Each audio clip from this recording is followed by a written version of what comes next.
ഹരേ കൃഷ്ണ, ജയ ശ്രീ, രാധേ രാധേ. ഇന്നത്തെ ദിവസത്തിൻ്റെ പ്രത്യേകത എന്താണെന്ന് നിങ്ങൾക്ക് അറിയാമല്ലോ അല്ലേ? ഇന്ന് ഗുരുവായൂർ ഏകാദശിയല്ലേ. അപ്പം ഞാൻ എൻ്റെ മംഗലാട്ടപ്പൻ്റെ അടുത്ത് രാവിലെ തന്നെ പോയി ഗുരുവായൂർ സുപ്രഭാതമൊക്കെ വെച്ചു. വൈക്കം വിജയലക്ഷ്മി ചേച്ചിയുടെ അടിപൊളിയായിരുന്നു രാവിലെ തന്നെ ഭഗവാന്റെ അടുക്കലുള്ള ഒരു നിമിഷം എന്ന് പറയുന്നത്. എന്തായാലും ഇന്നത്തെ ദിവസത്തിന് ഗുരുവായൂർ ഏകാദശി എന്ന പ്രത്യേകത മാത്രമാണോ? അല്ല, എന്തൊക്കെ പ്രത്യേകതകളാണെന്ന് നിങ്ങൾക്കറിയാമോ? ഞാൻ അതൊക്കെ നിങ്ങൾക്ക് പറഞ്ഞു തരാം കേട്ടോ.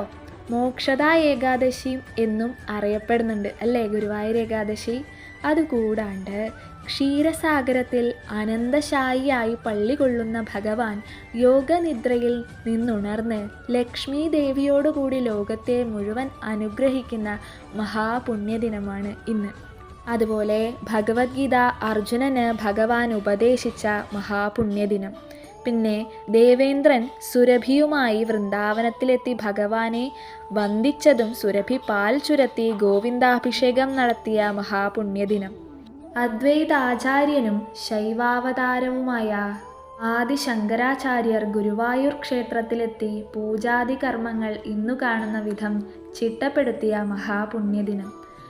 ഗുരുവായൂർ ക്ഷേത്രത്തിൽ താന്ത്രിക ചടങ്ങുകളൊന്നുമില്ലാതെ ഭഗവാൻ ഭക്തജനങ്ങളെ നേരിൽ കണ്ട് അനുഗ്രഹിക്കാൻ പുറത്തിറങ്ങുന്ന മഹാപുണ്യദിനം.